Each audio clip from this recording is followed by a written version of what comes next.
So today's topic is digital privacy in our age of mass surveillance, and it's presented by Janet Ruppert. She is a PhD student at CU Boulder's Department of Information Science. Janet, I'll let you take over, and if you could just tell us a bit more about yourself. Yeah, definitely. Thank you so much for having me. This is so exciting to be able to talk about one of my favorite subjects, mass surveillance and digital privacy. Nice to meet everyone. My name is Janet Ruppert. Cheryl, you already said all the basic things about me, but I research specifically how people understand mass surveillance and like what practices they take around it. And also how to design educational materials about mass surveillance that further people's understandings, that expand their existing practices, and support collective mobilization around mass surveillance, whatever that may be. And this is a photo of me that I found online. And what else? I'm from Louisiana originally. I'm from New Orleans, and I have a dog named Chachi who I love very much. Okay. And this is informal. But just to give you all an idea of what we're going to be talking about today, I have kind of three sections. So the first is just setting some basic definitions about like data and identities in data, and then digital privacy. And then talking about mass surveillance. And the two main forms of mass surveillance are state surveillance and then commercial surveillance. So I'll just go over those really quickly. And then a third section about kind of like, well, what can we do about some of the problems that I'm going to bring up and some of the issues that we might be feeling personally in our lives as well around this. And academics can talk forever, and I am one of those. So I tried to make my presentation a little shorter rather than longer. So please let me know if you have any questions. I'm sure I'll be happy to answer anything that comes up. So let me throw the document in the chat for this first part. Just thinking about what is data? Like what is identity? And then what does digital privacy mean? Give me 1 second. I have a document for those who can access it. I just threw it in the chat. I was hoping that everyone could open this and just take a couple seconds to answer the first question, which is when you think about the word data, what comes to mind? What is data? What are some ways that data shows up in your life? Very basic question, but there's many answers to this, so there's no wrong answers. And just to kind of get us oriented thinking about this, and it should be anonymous, although if you write something that your friends and Boulder atheists recognize, then maybe that's not so anonymous. And we're gonna talk through the other parts of the document later. So just answer the first one for like a couple minutes, and then I'll move on to the next slide. If you access the document and you still participate in this, you can tell me. You can just unmute and tell me what you think data is. What do you think about it? Like, what kinds of data is in your life? I would love to hear it. Facts about ourselves. Uh-huh. Facts about ourselves. That's a good way of putting it. Everything that can be digitally recorded, I guess. Yeah, anything that can be digitally recorded can be data. Yeah, definitely. I see data as information on my behavior. Mm-hmm. Yeah. So things that are digital, things that can be about ourselves, about our behavior. That is all really good. You're acing this quiz. That's not a quiz at all. So do you want us to type? We can type in this document, right? Yeah, I mean, it's just like I'm just allowing you different modes of interacting if you want to type it out. But also like a conversation is fine too. You'll also notice in this document under the fourth header, I have a section for questions. So just in case someone wanted to like type a question if they weren't ready to ask it, or if they want to take notes, like this document is for all of us to share. Okay, well, let's move on from this. I think we've got enough people who responded. This was just kind of to start thinking about data. So here's the definition for this presentation. There are many definitions of data, but data is information. It can be shared between systems, between people, and it can connect us and identify us to larger systems. So one example of data would be like your social security number, gossip. Like it doesn't have to be digital necessarily, although usually we think about data as digital, and usually that's the context it's used in. I have a couple examples here, like your email address, a photo, or maybe a tweet. Those could all be examples of data. I have another important definition here as we start thinking about like digital privacy and like mass surveillance, which is metadata. Anyone who's like taken Greek or Latin, they know like meta means something about something else. So in this case, metadata is data about data. In other words, it's all the information about a piece of data aside from the main content. So that can be kind of complicated. So I gave some examples here. So maybe your email address is a piece of data, but then the metadata about that email address might include when it was created, right? It's data about data. Maybe like you take a photo and the photo itself, like the JPEG file is a piece of data, but then where was that photo taken, the location, or how long was the camera aperture like lens open for? And then the final example I have here is like, okay, you posted a tweet and maybe like the time zone the tweet was posted from, or like what account it was posted from, or who retweeted it. That would all be metadata. And my internet connection is unstable. So if I cut out, then I apologize. Sorry about that. Okay, so let's talk a little bit about sharing data. We share our data intentionally and unintentionally. So maybe some examples of intentional data sharing would be if you're filling out a loan application or if you're applying to a job and you submit a resume. When you make an online purchase, I think we all realize when you purchase something from the website, that website knows that you made the purchase. So you're intentionally sharing some information about yourself with that website.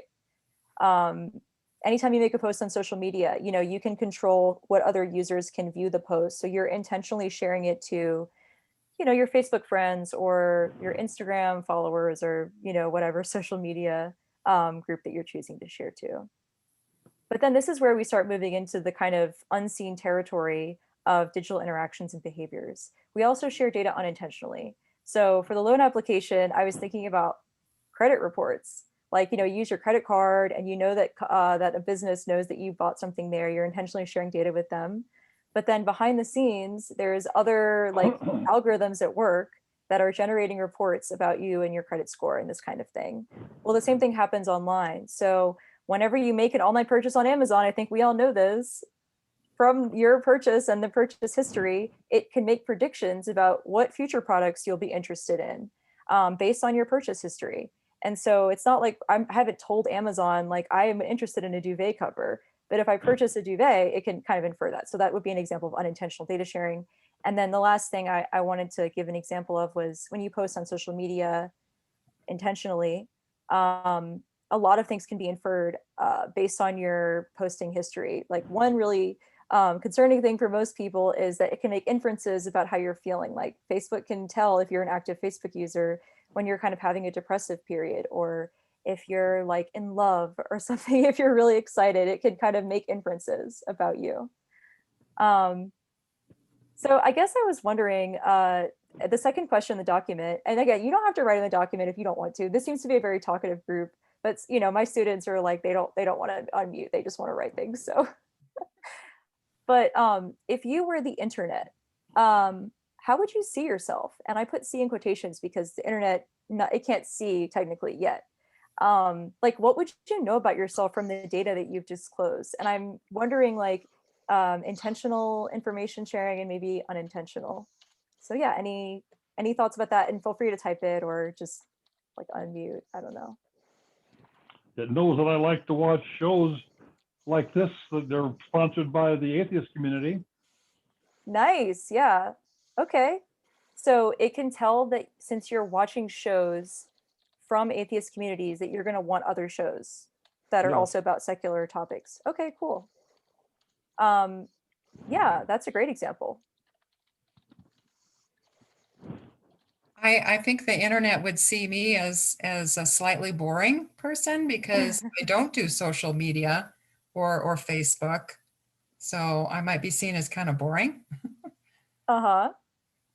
Not you. Do you feel like there's still a lot of data out there about you, or do you feel like you're kind of like on incognito a little bit if you don't have social I media? think there's a lot of purchase history. I mean, Amazon just has me by the, Yep. it's just too easy to purchase things on Amazon. You and me too, girl. Don't worry. Yeah, that's what I'd say is the internet knows what kind of musical recording gear or music equipment I've been looking at and on Mhm. sites, and then they flash it up when I'm looking at something completely unrelated. It's like, oh, don't you want to buy this? You were looking at it. It's like, Yeah. Yeah, I mean, I also wonder like, okay, so it knows like what we want to watch next or what we want to buy next. But then and I'm using the internet very broadly. So anyone who's actually a tech person, I'm using it as a, colloquialism, a stand-in for like all the websites and like all the networks between the websites. But like, okay, so if it knows that you're purchasing like music equipment or recording equipment, for example, like what else might it think about your personality or like your, I don't know, age, your class position, like, you know, beliefs as a person. well, it might infer that I've got disposable cash to some Mhm. level, depending on the expense of stuff I'm looking at. Um, Yeah. um, No worries, Conrad. No pressure on you. yeah, It was just I an don't know what open-ended else it would question. infer. I, I you know, read this question a bit differently. oh, go ahead. Okay. Sorry, Ryan. Cheryl. No, you go ahead. Okay, so I read this question. It said, if you were the internet, so I'm answering this question, if I were the internet, okay, I'm the ultimate intermediary. You know, I'm the new library. I don't even know why libraries still exist, except for the people that can't become comfortable with the idea of not having the smell of decaying paper, which is nice. I mean, my, pardon Well, me. I must say that libraries are useful for getting books that you don't have to pay for, new books that you don't have to pay for. You just basically borrow around not only Colorado, but also around the states around Colorado. You will like this, Yeah. what I'm putting in the chat right now.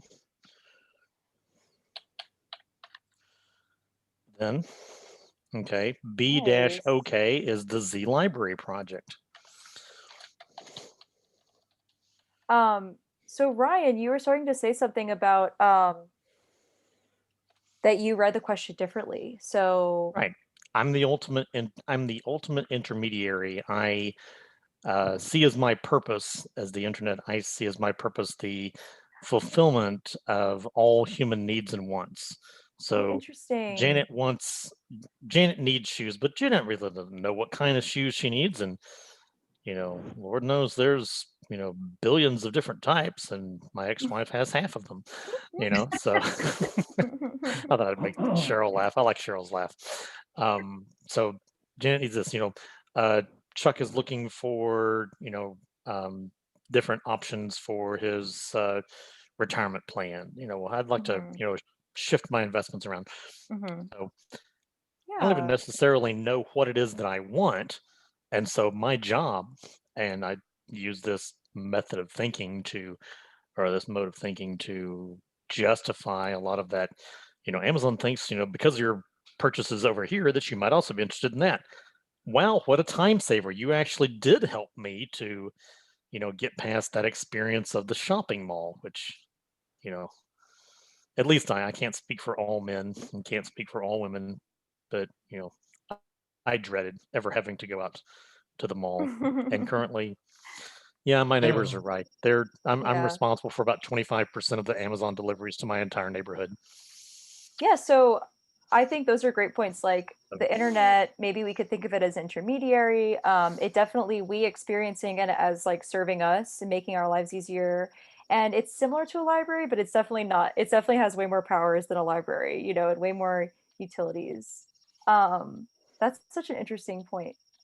So just to kind of start thinking about this stuff more, data can potentially reveal, and this is potentially, it doesn't necessarily reveal this with any degree of accuracy, but it could reveal if you have your location on your device enabled, like what your daily movement patterns are. Like I think a lot of us, there are suggestions that pop up like, oh, you get in your car at a certain time in the morning and it says, oh, do you want to go to work? Or it says there's 5 minutes of traffic or whatever. It could infer your political leanings. It could say, oh, this person's like retweeting, Ted Cruz a lot, so they're probably not a Democrat or they're probably not, libertarian. It could reveal how likely you are to purchase an item again. I think we kind of talked about that. Whether or not you're depressed, I mentioned that before too. That's one of my favorite examples. There's an algorithm that can look through someone's Instagram account and predict with like 80% accuracy or something whether someone's depressed. It could also reveal kind of sensitive and potentially like harmful information based on the community you're in, your sexual and gender identities, like maybe the way you take a photo or like your style, combined with the millions of other people who take photos and styles, it could reveal that you are likely a gay man or you are, gender nonconforming in some way. And then the final 2 points, and some other ones I think are interesting, who you're close to. So like who you're in contact with the most versus who you only text like once a year. And that goes for Facebook interactions as well. And then also kind of like what kind of personality you have, based on the kind of syntax you use, based on the websites that you're on, based on your activity. It could see, are you like introverted? Are you neurotic? Are you Googling like diseases all the time? And, that kind of thing can also be inferred. And that's relevant to the point about Cambridge Analytica that someone asked about that I'll definitely be talking about later. Cool. So I think this is really important for us to consider. Data can reveal a lot about us. Like if someone had your entire internet history and could process that, it would reveal a lot about you, but it wouldn't reveal everything. We are not our data identities. Like our Facebook profile is clearly not the same as we are, and I think that goes for all of our data. So maybe another question we can think about, and we don't have to spend a lot of time on it, but are there any parts of your identity or your activities that are not accessible to the internet? That's the third question in the document. But anyway, if anyone has any ideas, I would love to hear it. If there's any parts of you feel like are off limits or not accessible. I'm interested in knowing whether anybody's done any studies to define how close the internet can identify a person by that person's own feeling of their identity. Yeah.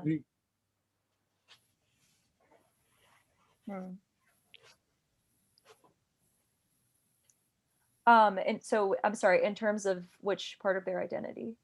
In other words, if you take 100 people and you have somebody attempt to identify the identity of those 100 people using the internet, and then ask each of those individuals how close percentage likelihood that identity is them. Has that study been done? Okay, that's a good question. So again, when I say the internet, I'm not being very academic here. I'm being more conversational. But definitely there are, like I said, there are studies where people have looked at particular parts of someone's identity, like their state of mind, their mood, and they have shown with a high degree of accuracy that someone's activity on a given website does correlate to some part of their specific identity. But I am using really broad terms here, and I don't think that would be that would be a really difficult research study to see if the internet could identify someone's identity. Oh, Cheryl, hi. Yeah, I was trying to think what I could hide about my identity, and I'm thinking there's probably situations where you would not have guessed that maybe that person has that type of skin color based on everything that you found from their data. You may have been surprised maybe to find out that they had a certain type of skin color that you had assumed differently. Yeah, totally. That's a great example. And then also I should say that in terms of like linking data to just a person, like a given person's name or like their social security number or whatever, like, just linking it to like one person's identity, because maybe I'm being too academic when I say like your identities, all the different parts of you. That is very easy to do because we all have our personalized devices, so like if you can identify that this IP address or like the identifier through which a specific device connects to the internet is the device associated with that person, then anything that goes through that device, through that code, is trackable back to you. So I'm sorry, I forgot who asked that question, but I can't see y'all's names for some reason. Well, anyway, but maybe that helps to answer your question too, about the identity. So yeah, I'll just say that there are a lot of things that the internet does not know about us. So do not worry. It's not like your entire person on there. Humans, we contain multitudes. You know, we're very adaptable and we change all the time. So there's no way that a system could ever quantify, or this is a belief, I guess I should say. I don't think there's ever a system that could quantify to a T every single thing you're ever going to do and every thought you have. On the other hand, it can make false assumptions about people too. Exactly. Exactly, Chuck. That is such a great point. And it does. Sometimes I get, I watched a show and I hated it, and then I get a bunch of recommendations for it because it hasn't realized that I hated that show. Because how would it know? So anyway, I just wanted to make the point that yes, data, there is a lot of stuff about us online, and a lot of things can be inferred on top of that that's known, but then also that we contain multitudes, and it's not our whole data, it's not our whole identity, rather. Also, I would just say that there are many identities within all of us. Like, we present differently based on the audience. We might have like private emotional identities that are not revealed. Okay, so what is digital privacy? Now we've talked a bit about data and how our identities are represented in data, maybe how they're not, where data fails. And I have a lot of text on this slide, I apologize, but I will kind of summarize if you want to read over the text. Similar to data, there's not like one unified definition of privacy. Privacy is, ages old. It just really is dependent on your culture, your cultural norms, like the time period that you're in, norms around that. And then also factors of your immediate context. So like, you might tell your friend how you're feeling, but you might not tell your, professor or something how you're feeling. So there's a lot of contextual factors that go into what we define as privacy, what is the breach of privacy.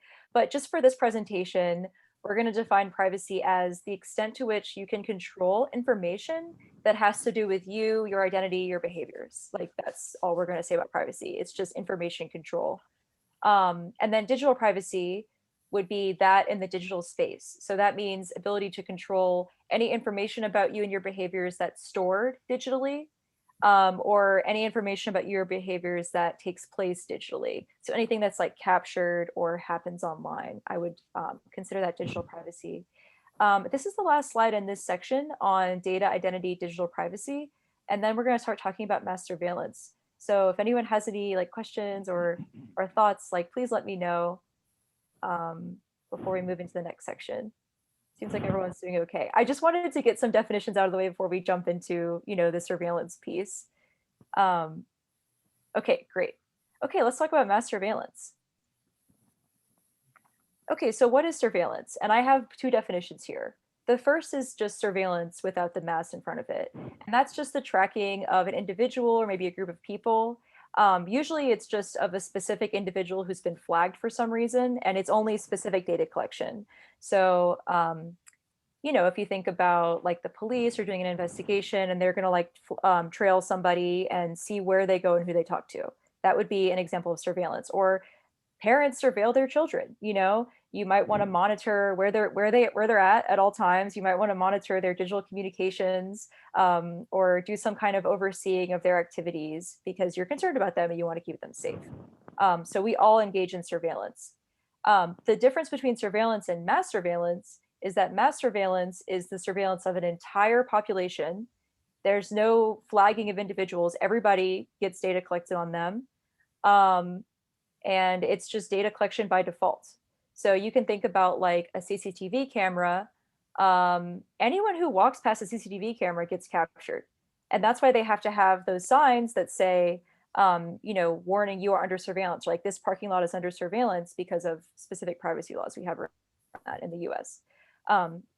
But yes, so that's a key difference between like surveillance, which everyone engages in, and then mass surveillance, which is typically only done by institutions, like a business or like a government, this kind of thing.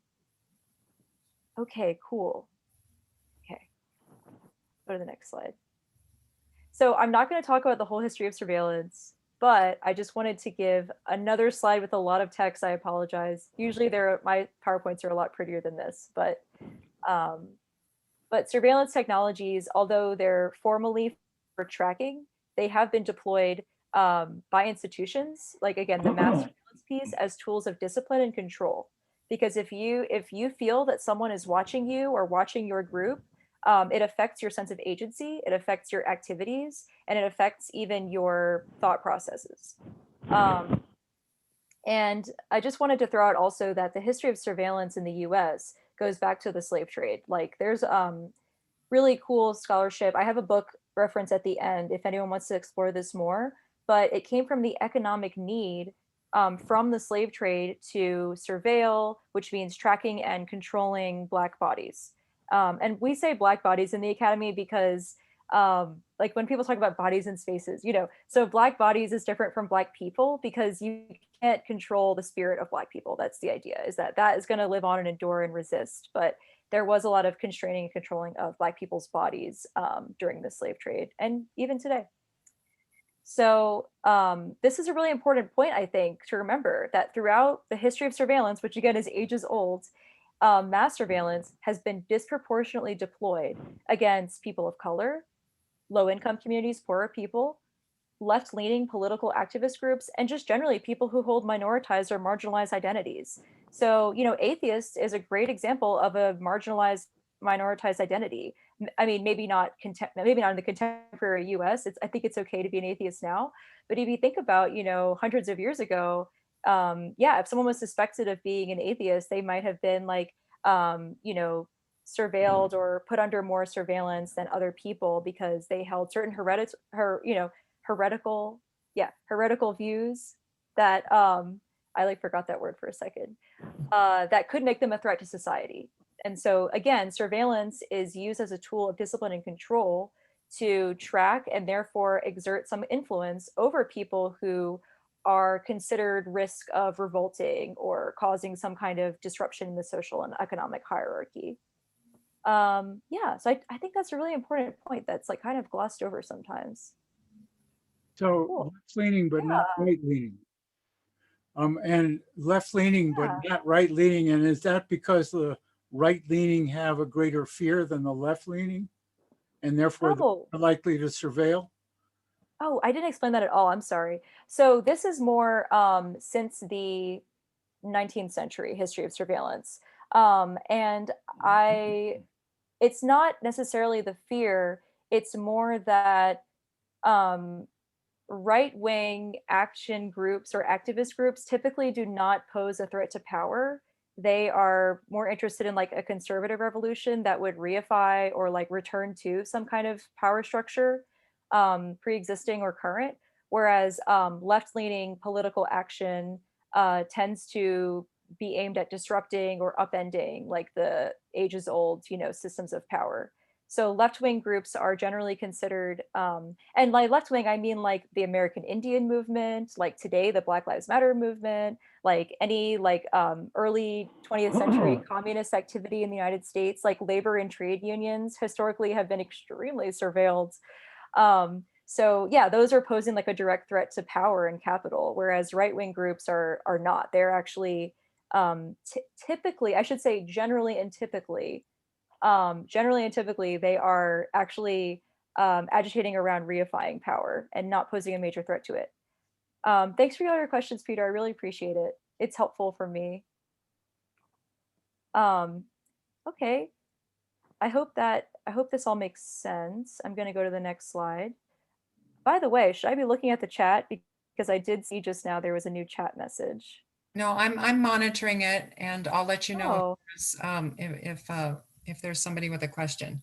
oh, thanks, Cheryl. That's awesome. Sure.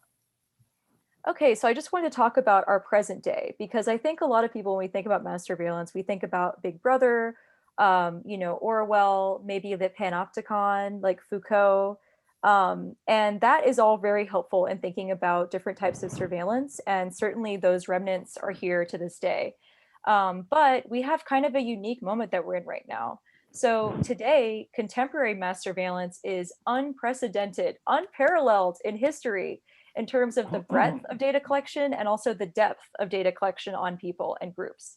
And this is directly enabled and facilitated by computing technology. Like computing technology allows for much more data storage than ever before, much more data processing in larger amounts than ever before. And we live in an age of what they call ubiquitous computing. So like technology is everywhere. It's collecting all kinds of data all the time. How So how yeah. clear is the line between mass surveillance and surveillance? Oh yeah. So surveillance is when you have a specific target, and mass Yeah, surveillance is just a yeah, different. but I was wondering, does mass surveillance ever get converted into surveillance? Like, Mm, for example, you were talking about traffic cameras, right? Where everyone who passes through mhm. gets recorded. Does that data ever get collected and tagged? Like, is that a possibility? So I was just Yeah, wondering definitely. how much of a distinction is there between mass surveillance and surveillance? I Yes, think that that absolutely happens. And I'm sorry, go ahead. oh no, you're good, Ryan. Jump in.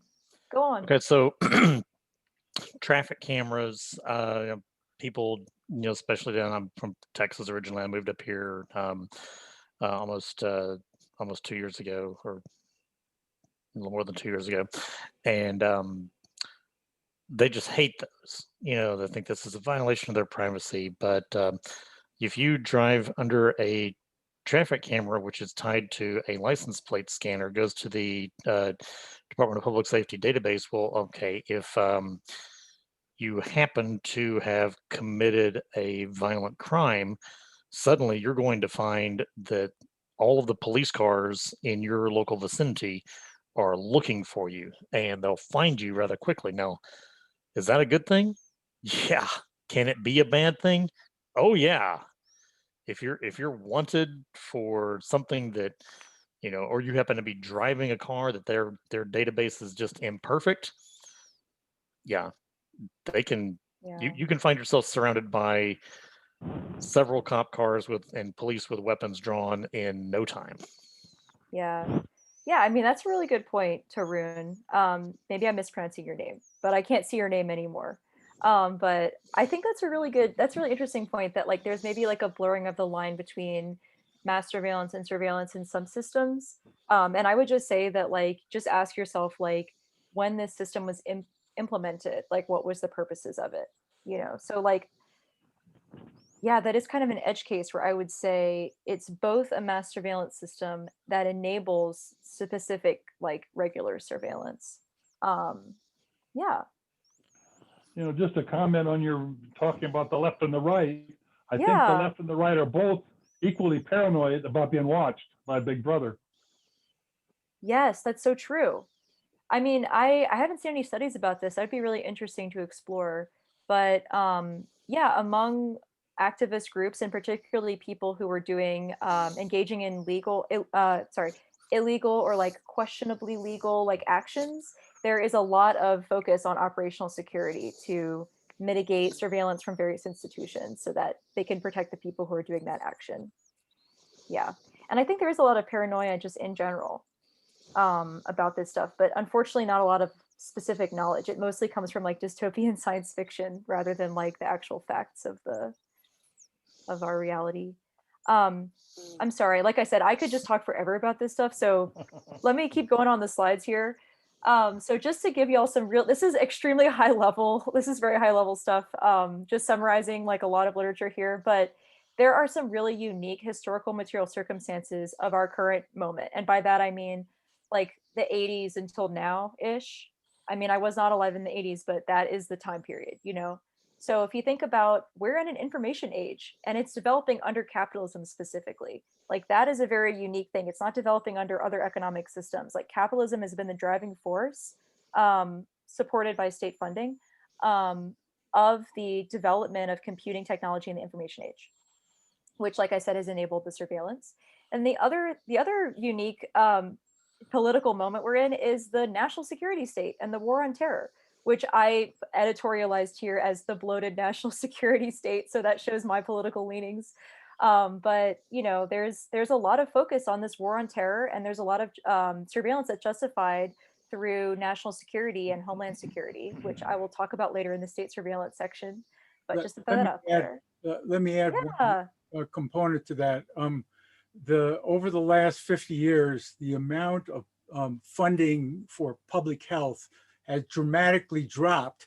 And the only reason that public health is surviving is because of the war on terror.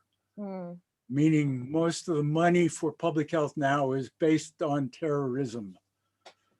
What do you mean by that? it's so interesting. If you want to know who's tailoring food with bacterial germs, then public health, that's public health, okay? But it's also terror. And public health would not be doing that unless it was funded by the terrorism acts, Interesting. as an example. Huh. I need to like make a note to look into that. I've never heard that before. Um, okay, so the other unique social conditions, because those are kind of like the historical material circumstances, but then our social conditions is that like even though we have this unprecedented like surveillance state and like broader apparatus, there's not a lot of specific knowledge about surveillance. It's not really talked about like using that term on the news very often. Usually we talk about data collection or like mass data collection. I think that's really interesting. And then there's also this, what I would consider the normalization of surveillance technologies, the fact that like we surveil ourselves and we surveil one another and on an unprecedented scale. And just like the fact that our phones and computers, like these devices we use all the time, contain and in many ways are technologies of surveillance. So yeah, and I love all y'all's comments. Thank you so much for engaging with me on this. It's so fun to talk with people about it. So you may be wondering who's watching me, like who's surveilling me right now? And that's a very valid question that again, you will not hear about on the news. They're not going to talk about this on the mainstream news, unfortunately. But it definitely, it depends on who you are. Like I said before, there are certain populations who are over surveilled compared to others and maybe targeted by different groups. But I knew I was going to be speaking with the Boulder atheist, so I did, if you're a US resident. So if you're a resident of the US, you can assume that the state is surveilling you, various state entities, that various commercial entities are surveilling you, and then probably also other social institutions. And I'm not going to talk about social institutions in this talk because I didn't want to add too much in it and then run out of time.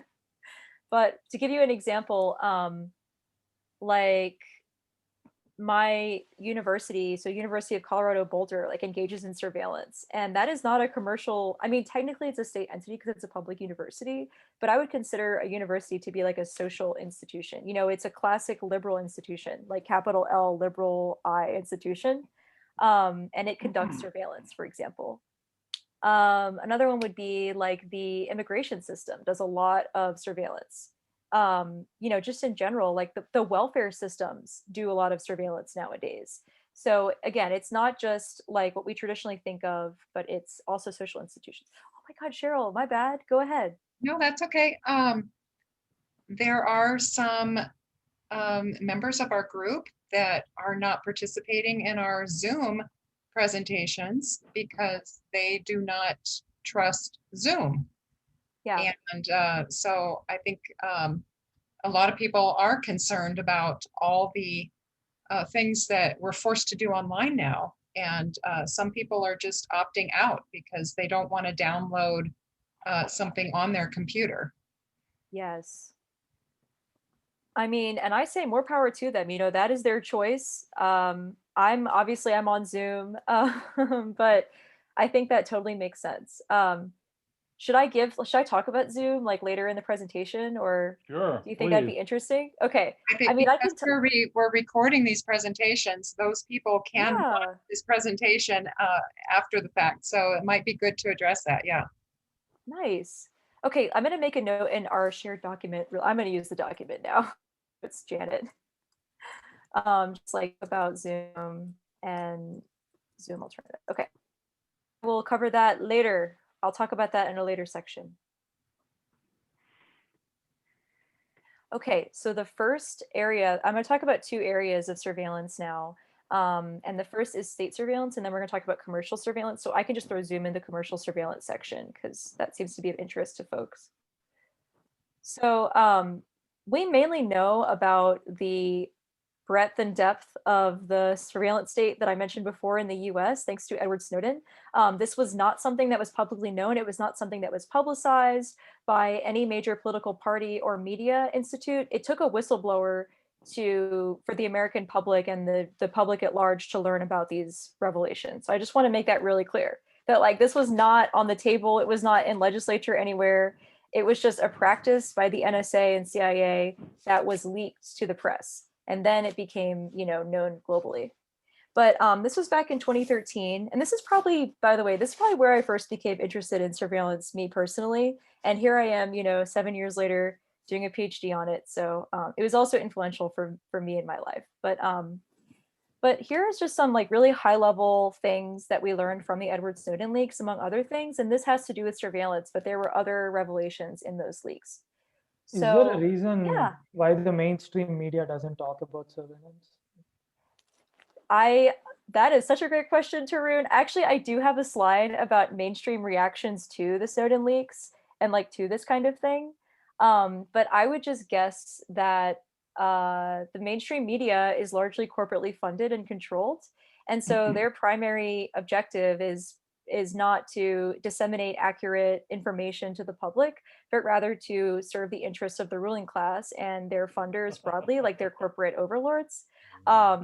And so since all of the institutions that I'm going to mention, again, like they're making use of these tools in order to discipline and control certain populations and, maintain the current social and economic hierarchy, it seems like they have an alignment of values there and like interests that would make it so that they would have no reason to question the surveillance state or the surveillance economy in any serious way. Although they do have critiques, which I will definitely discuss.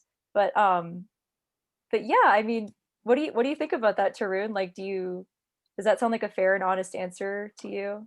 No, I mean, I wanted to know if there was an academic perspective on this. Like, is there any hardcore research on why the mainstream media doesn't talk about this? But what you said definitely makes sense. Like that would be something I would tell people too. But I Yeah. just wanted to know if there is any academic perspective. Yeah, I mean, I have been very frustrated, honestly, getting into this field of research. There are several academics who I really admire and, cite their work and respect them immensely who have done work around this. In terms of why the media reports on something or not, that's a bit outside of my field, but I would say that would probably go into maybe communications research or more broadly the area of political economy. If anyone's familiar with like political economy as a discipline, that is exactly the kind of thing that they'd be talking about. But unfortunately, I don't have any citations for you on that specifically. No, that's okay. I was just curious. Okay, no, you're good. Okay. Okay, so what did we learn from Edward Snowden? Well, first we learned about how the NSA is doing what they call bulk data collection. And this is where we start getting into like, they don't want to use the term mass surveillance because that's a scary word. And like everyone knows it's bad because we all read 1984. So instead we have this term bulk data collection. And Edward Snowden, this is in his words, described it as one of each off the menu of all communications which pass through the US. So like any communication that passes through the US, the NSA is like grabbing a copy of it and storing it somewhere. And not necessarily processing it or looking at it, but just grabbing a copy and then putting it there. And then that creates these databases, which are later searchable by NSA agents and other like intelligence community, members. So that's one thing. And notice that it's not on US residents or US citizens, it's on any communication, bless you, that passes through the US.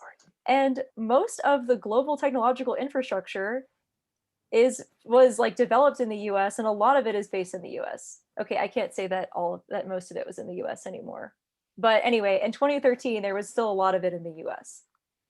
So this is a lot of information. And then global surveillance, we also learned about, in addition to this, all communications which passed through the US, that there was these secret global intelligence sharing alliances led by the NSA.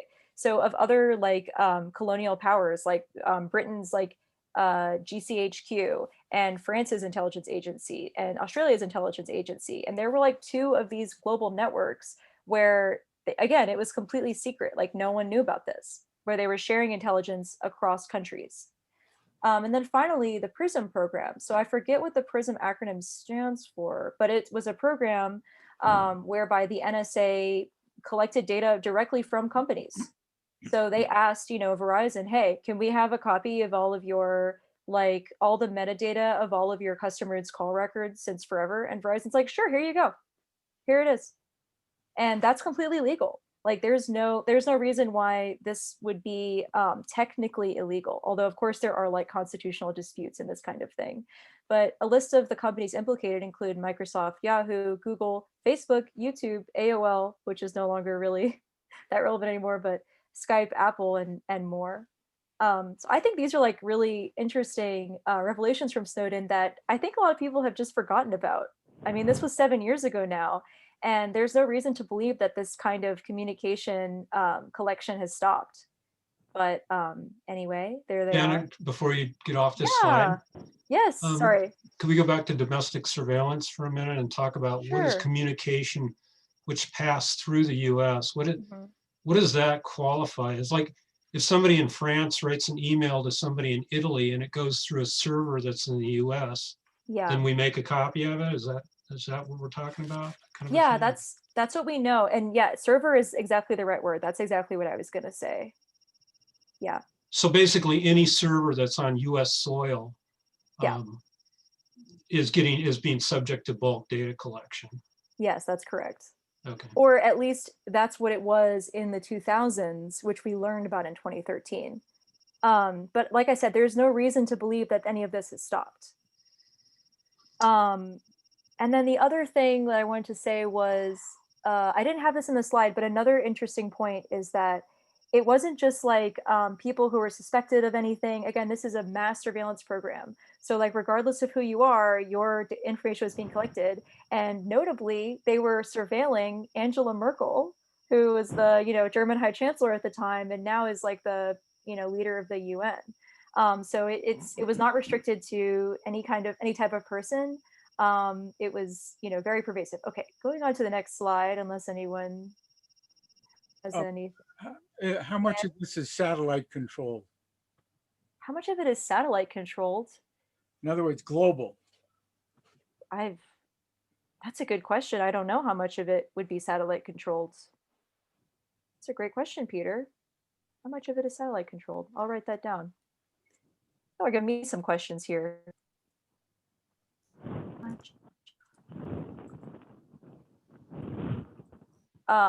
So the next slide, I was going to talk about the Patriot Act, which I think was passed in like 2006. I didn't put it on the slide. But the Patriot Act is another thing that I think we've all like heard of, but it's not really talked about that much. And it's not something that's really brought up in like polite conversation or in the media usually. But the Patriot Act basically, at a very high level, gives the government broad powers to collect records on people who seem suspicious of committing a crime or maybe are part of a terrorist organization. So it's a very like vaguely defined criteria. So it gives them like broad sweeping surveillance powers. And that's like certain government entities. But then as we said on the previous slide, and as we know from Snowden, the NSA goes beyond that Patriot Act, which says you need to have like a suspicion that it surveils everybody, even people who have no suspicion and have no reason to believe they're guilty of anything or associated with any kind of like terrorist organization. And I put including every Verizon customer, but of course I missed the one on every. So does that include churches as well, like Catholic priests and the crime syndicates that they run in their churches? Do they surveil them? Yes, sir. Yes, They it are. would. They're surveilling those pedophiles in the Catholic Yes, it would. Church. Yes, it would. And I guess they're not doing anything about it. Yeah. But yeah, apparently not. They would have data on them as well. Yep, they're passing through servers in the U.S. So the NSA has a copy of that somewhere. It's really interesting who is targeted for this kind of thing. Like who is a threat to power, who needs to be disciplined and controlled, and then who is not a threat to power, who is like reifying and bolstering power, and who doesn't need to be Pedophiles subjected. are not a threat to power. exactly, right? Those So- pedophiles, yeah, those pedophiles, yeah. So we let Yeah. him go. If there was a whistleblower today, what do you think he would have to say? If there was a what? I'm sorry. If there was a whistleblower today, Uh-huh. what do you think he would have to say, like on surveillance? I mean, I don't know. It's been really depressing to see the way that the Snowden revelations. I mean, I was a teenager when this came out. Yeah, And that was a decade ago, right? So I was just Yeah. wondering, like, what has changed in 10 years? Like, how I- much more drastic the surveillance has gotten? I mean, I would imagine that the technology has gotten better, Yeah. so probably it's more efficient. There's probably more information out there on people. People are disclosing, a lot of things online, even compared to 7 years ago. Yeah. I mean, we've had whistleblowers, but not really around surveillance as much.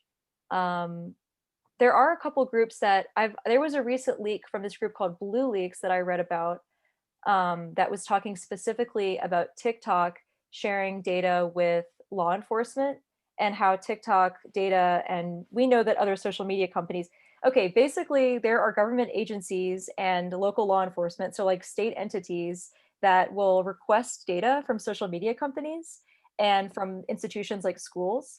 And social media companies can like protest this and go to court about it and say, no, we're not going to give you that. You need to give us a warrant, or you need to give us reasonable suspicion or whatever. Reasonable doubt. Okay. Anyway, or a school could say, hey, ICE, we're not going to give you the data on our students because you need a warrant to get that data. But actually, it's up to those institutions what they do, and often they just hand over the data. They're like, oh, here you go, Minneapolis Police Department. You want information on this woman who posted a TikTok about how to, dismantle or like make unusable police tank that's being used to like threaten protesters in the Black Lives Matter movement. Like, here you go, here's her data. So I don't know. I think I would imagine probably a lot of this stuff is still going on, and a lot of the revelations we heard from the 20th century, like COINTELPRO, where they were specifically targeting identity groups and like left-leaning groups, such as the Black Panthers and trade unions and stuff. I would imagine all that's still going on, tracking, infiltrating, and maybe trying to influence them, maybe like trying to sway. And people they're in a tracking QAnon and KKK as well, I'm sure. I know. Well, I was really surprised. They had that news story a couple weeks ago, like 3 weeks ago now, I guess, maybe a month, about the Michigan far right armed group that was gonna like overthrow the and like assassinate the governor. And someone told me about that, and then I heard on the news the next day, and I was really surprised. I was like, wow, the FBI's they're doing something useful for once. They're actually going after like. But I have to say that maybe I'm a bit cynical from doing all this surveillance research, but I did kind of wonder, like, what role did the FBI have in like goading that group that they arrested, or, because they're kind of they're tricky. They're tricky. Anyway, I guess I should Right. move along. Oh, Could I sorry. make a comment? Sorry. Yes, I mean, please if do. if you're talking about surveillance, it's just in 2018, Cambridge Analytica that, Yes. that had a file of 3,000 personality points on every American citizen. How did they get that data? Where did they get it from? And if you try to make a list of personality points, you'd be hard pressed to come up with much more than 100. 3,000 means you know that person much better than they know themselves. And it would seem also from that you could start doing a little bit of analysis on which people you need to be afraid of. But I mean, all of the information, every piece of information is available. And what Snowden pointed out is he could search all of the telephone calls that have been made in the U.S. and all of the emails that have been made in the U.S. and it's just in a simple search. Yep. So that means that much data is being collected, that much data is available, and that much data is sort of just free to whoever. Yeah. Yeah. I have my permanent record book here. This is his autobiography that came out a couple years ago. It's a really good read. Yeah, I did. I really think that he's not nearly well enough recognized, certainly not today, for what he did. I agree with you. Well, I'll add my bias in again and say I definitely share that view. But again, I do read a lot about surveillance, so maybe I'm a little. But I have a section on Cambridge Analytica, so let me keep going because it's 4:10 now. Okay, So what are some of the reactions to these revelations of like I said, kind of concerning violations to privacy and informed consent? Well, the Patriot Act was framed as essential for bolstering national security and fighting terrorism, and Snowden was derided as a traitor, largely in the mainstream media and among mainstream politicians. Okay, I'll just say the mainstream. And then I just wanted to add this in, like, even though there are these sweeping powers of secretive government agencies to surveil US citizens, blah, blah, blah, no major political party opposes the Patriot Act. It passed with bipartisan support. Like, no, there's no one currently who's opposing it, which just blows my mind. Anyway, okay, so now I'm going to move on to commercial surveillance. And I only have a couple slides on this, and then we can, do more discussion. But there's this term surveillance capitalism. And, again, maybe you've heard it, maybe not. I'm just going to give us a definition so we're all on the same page. This was coined by Harvard business professor Shoshana Zuboff in a 2017 book now. I think it was 2 or 3 years ago, called Surveillance Capitalism. And that is a big old book. That's like 1,000 pages. So if you have time, if you're retired, I would suggest reading it, but otherwise don't, unless you're in a PhD program like me.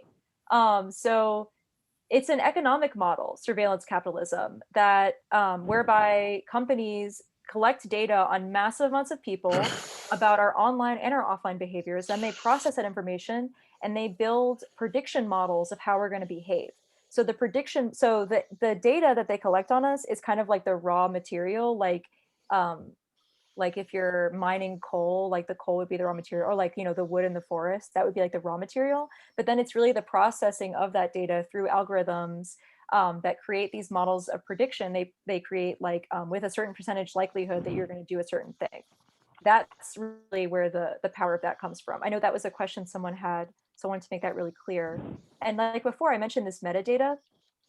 So the metadata that you can gather and process to build these predictions is known as behavioral surplus. And this is all Shoshana Zuboff's terms. And she's a great scholar. There's a lot of really cool stuff about her out there. That's not just her book. But I also wanted to point out that there's a whole market now for these prediction models of how we're going to behave. And she calls it the market for behavioral futures. So that surplus data about like when you bought something and like how you were feeling and what's your location and what did you do right before this, all of that stuff, your purchase history, that is what's being processed and sold on the market for behavioral futures. And sometimes it's between companies directly. So one company will purchase from Google like a prediction about somebody.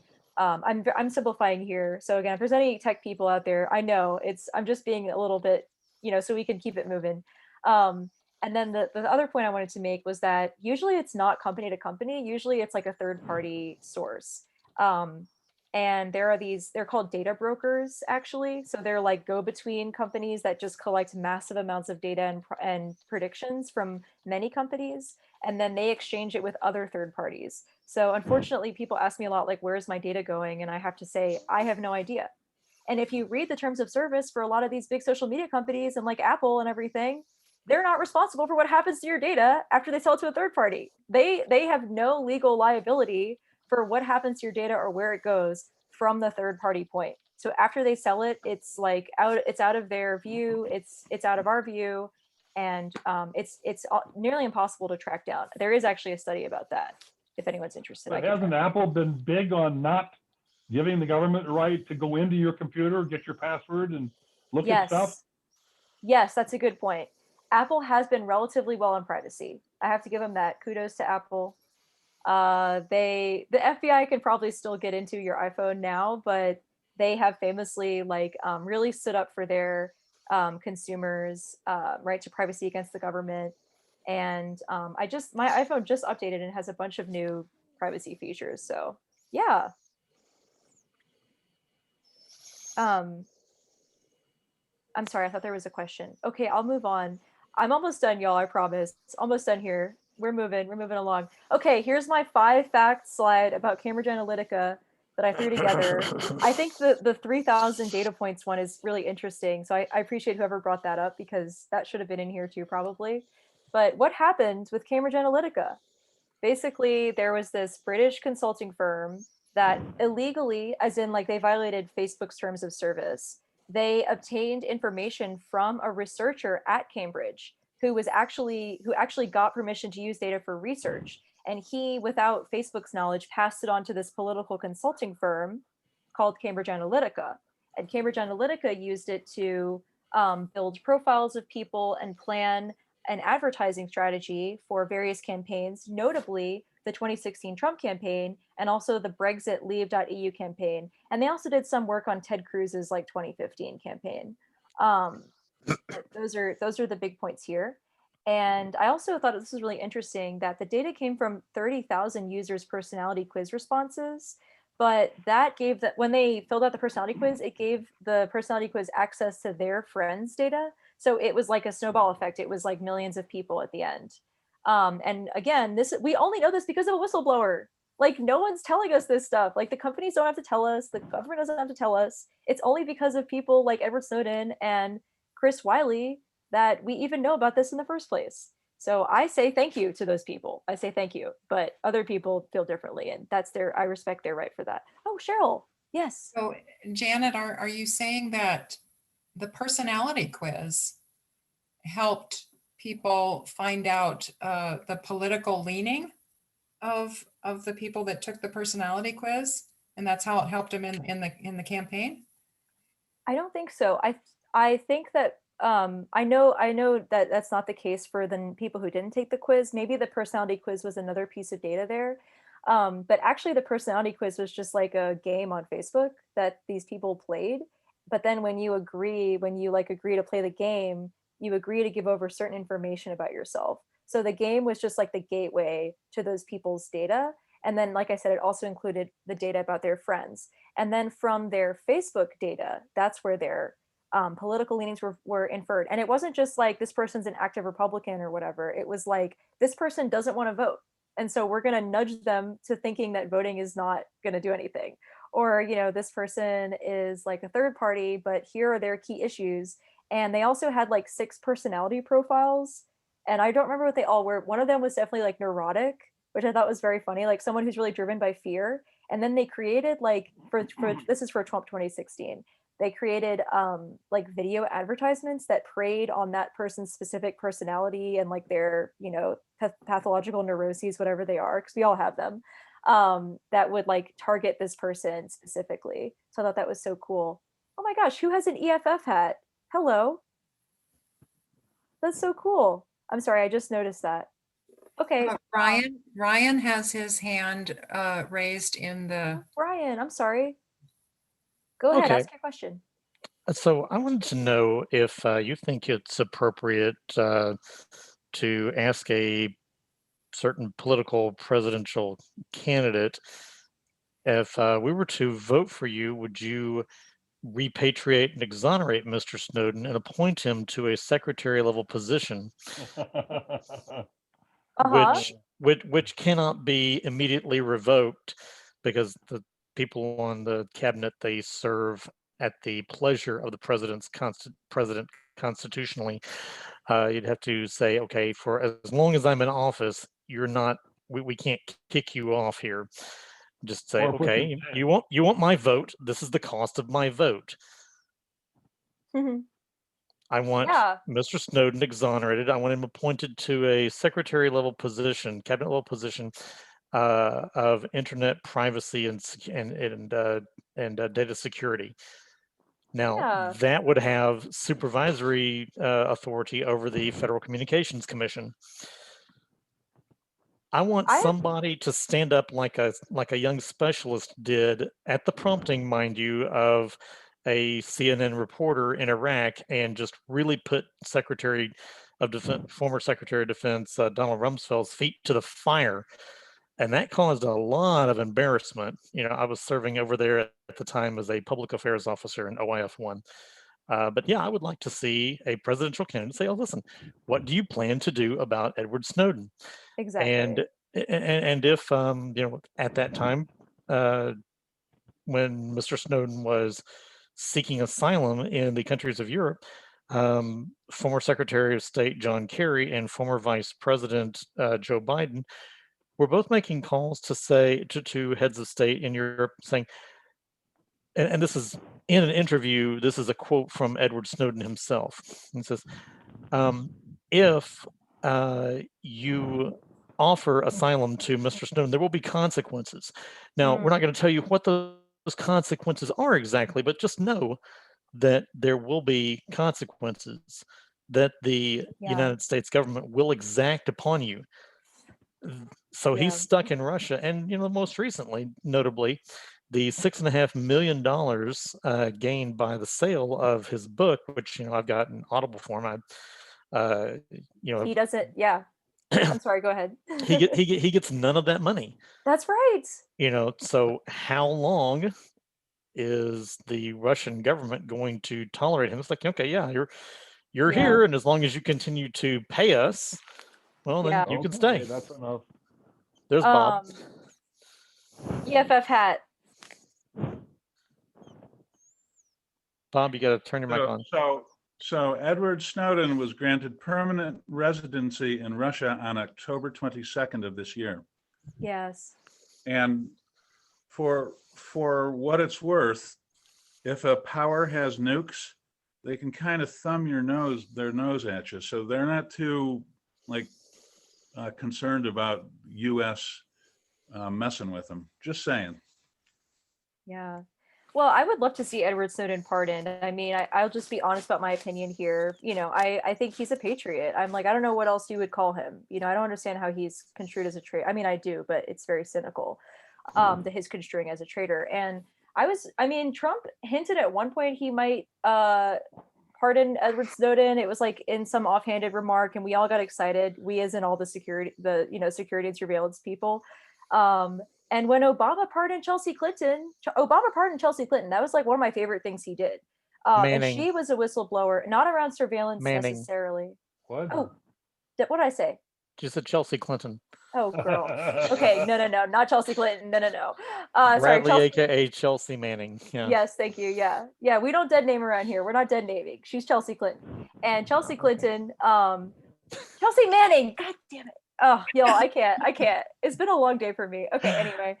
But yeah, no, Chelsea Manning leaked a lot of important information, including like US CIA black sites where they were torturing people like Abu Ghraib. So I really like that Obama did that. I wish we had more of that. Okay, let me go to the next slide. Okay, mainstream reactions to surveillance capitalism. So there is concern about the power of prominent surveillance capitalist firms in the media. Like I see a lot of New York Times articles about, should we break up Google? Should we, regulate Facebook, blah, blah, blah. But there currently are no federal laws or policies which address like the core privacy and informed consent violations of these business practices of surveillance capitalism. And a lot of the demands are focused around like regulating or like breaking up companies, not really the logic of the business model itself. So that's just something important to note. And I think this is the last slide in this section. Okay, so now we're moving on to what is to be done. Maybe I could just go through these really quick and then we can like do questions at the end, if that would be good. Because I want to be able to hear y'all's thoughts, and it's already almost 4:30. Okay. Okay, so one category of what is to be done, I would say, is legislative and policy solutions. And I'm only going to go over one because I tried to limit the scope of this so I wouldn't be talking so much. But basically, there are several proposals that would be like establishing your data rights or your privacy rights in the context of data, and or passing some kind of legislation to regulate these companies. So one would be the GDPR, which is passed by the European Union. It is the General Data Protection Regulation. And this is 4 things about it, but basically it establishes a legal framework for the contemporary information exchange between users, which are called data subjects, and data collection firms. And there's all these like legal definitions, which are really important and helpful, and also like a listing of rights that data subjects have. So first, they define personal data in the GDPR as any information that relates to the data subject, like anything. And usually we think about personal data as like personal protected information, like maybe your medical records or like your phone number or something, but maybe not necessarily like what you clicked on and at what times, or what you typed into your search bar and then deleted or whatever. So this has a really broad definition of personal data. And then it imposes relatively strict requirements on organizations that are collecting this data and processing it. Like they have to report data breaches in a certain way. And they have to, there's a really high standard for obtaining informed consent from data subjects on any kind of data collection or processing. And then the last thing I wanted to say was that it institutes a lot of formal rights for data subjects. And the two that are most popular would be the right to be forgotten, which is like the right to have to request that your data is deleted. And it has to be under, for most people, although there are some exceptions. And then also the right to object to data processing. So one category is objecting to data profiling, which is like building a data profile about a person.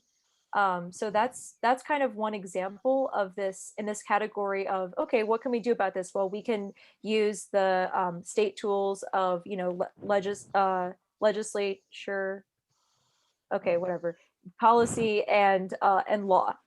That's the word I was looking for. Okay. And then economic solutions. There are also some people who say companies should pay us if they're collecting and using our data. Like Facebook should pay us to use Facebook, because we're providing the raw material, the raw input for their profit.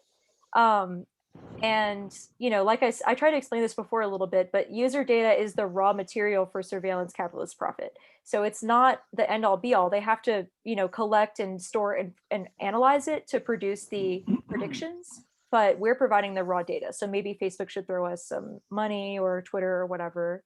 And then I did just write here that I have kind of a question about this that's open, which is that this framing kind of frames data as property, like something that someone could own. And the question of who owns a given piece of data property is open, because you could argue, well, we own it because it's about us, or we produced it because we did the action that produced that piece of data. But all the infrastructure and all of the categorization behind the scenes is done by these companies. So I do worry that maybe data as a property could turn into companies owning our data in our corporately dominated system, you know, legally and economically. And I have like slides, so let me just go really quick. Okay, this is like my last slide actually, yay. Okay, so I have a list. This is like Janet's like recommendation. This is not from academia. I mean, this is from my informed like engagement with literature and like news around surveillance. I think these are really important. First, we need to recognize that technology is not neutral. It's not objective. Like technology has values embedded in it. Artifacts have politics, and technology is a man-made, man-used thing that has political, social, economic, and cultural values. And they have political, cultural, social, etc. impacts. Like they produce impacts by the way they're designed and used.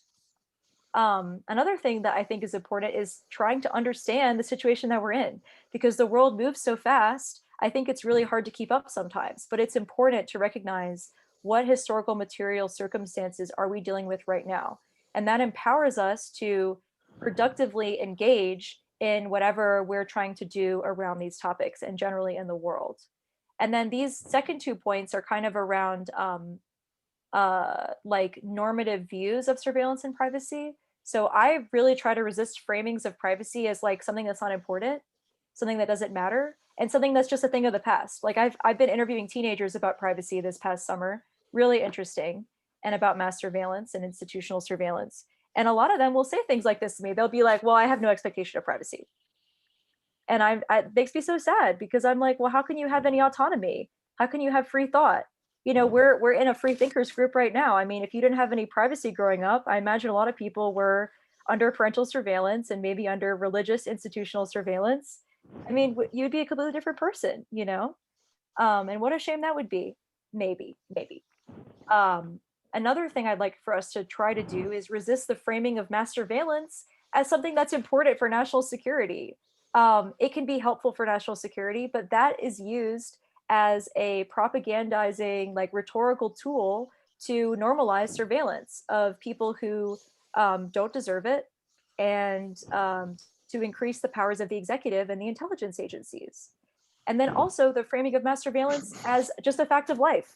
Again, teenagers think, a lot of them think, well, privacy is you know, it no longer applies to me because I'm just going to be surveilled forever for the rest of my life. And I think that's so sad, because technology doesn't have to be built this way. You know, we can change the values that are embedded in technology and the way that they function in the world if we design them differently and if we use them differently. And then the last thing is, this is more actionable, I guess, but because the other ones are kind of like changing your mindset, but fortifying your digital privacy is always good.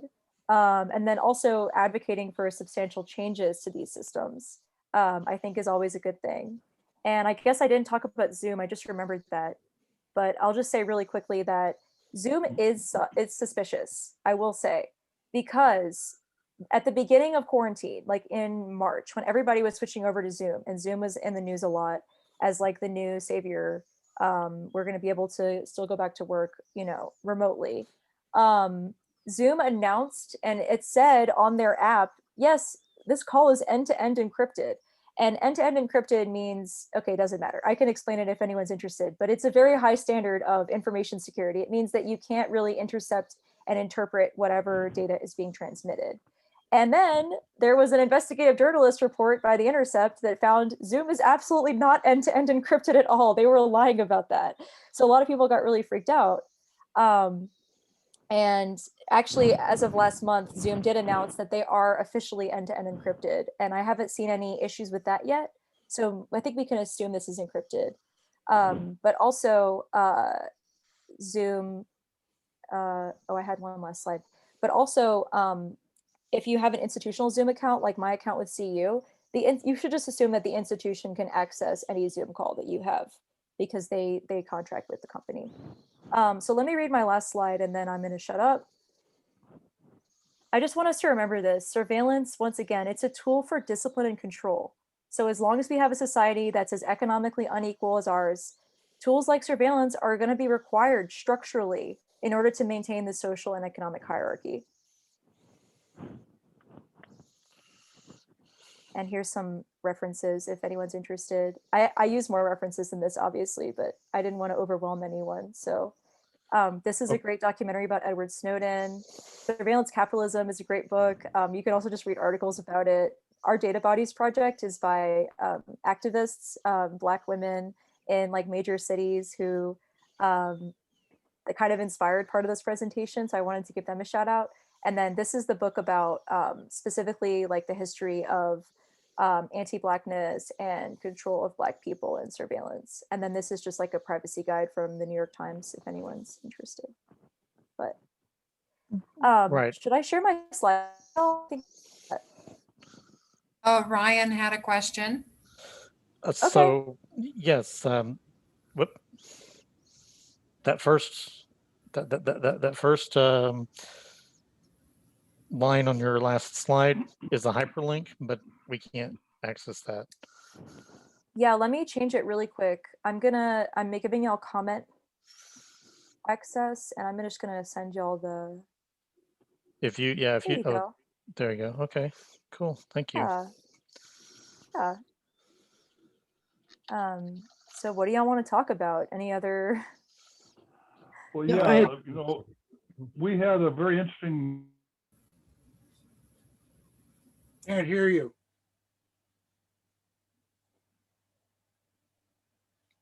Chuck, can't hear you. Can't hear you.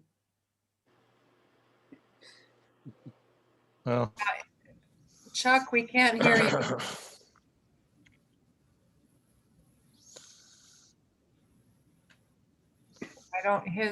He's not muted. That's kind of strange. Yeah, it's having some technical issues. Sorry. Let me chat to him real quick. Does anybody else have a question? We can move on to somebody else. Can you hear me? Or am I Yes. Okay. Yes. I was just there was an article I read. Oh, sorry. Now we can hear you now, Chuck. We could not hear anything you said before. Yeah. Okay, I was saying that at the Hub we were doing a series on the mind, and a lot of it was on mind control by the advertisers in this country. But part of it then was about in China, where they take pride in not being individualistic. And everybody, all the young people especially, want to do the same things everybody else. And they report on each other. It sounded like Big Brother, like 1984. but they're happy to be surveilled. And if you aren't in the 90% of agreement with everybody else, you're basically shunned.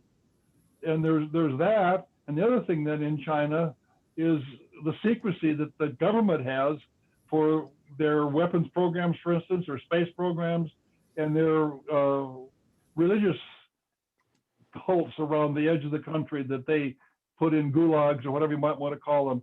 It isn't, purely a U.S. world capitalists. The Reds on their other side are pretty big in surveillance and infringing on people's rights, and I believe.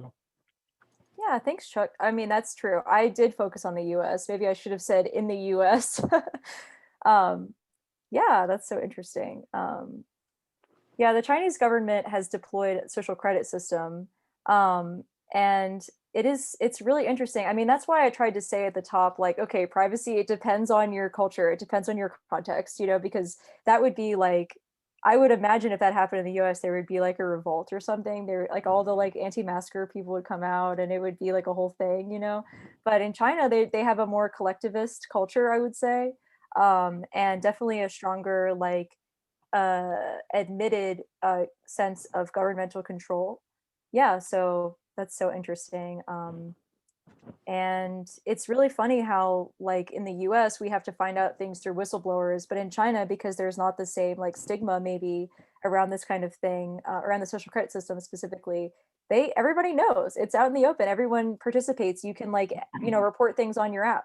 So it's just like a very different context. And I try not to speak on China too much because I've been there and I like studied Chinese when I was an undergrad, but I'm not Chinese, and China has been subjected to like American and like Western imperialism. So I just try to like talk about what I know, the US, but I definitely have critiques of it as well. I hear you, definitely. I hear you. Harvey, you had a question? Yes, there was an article.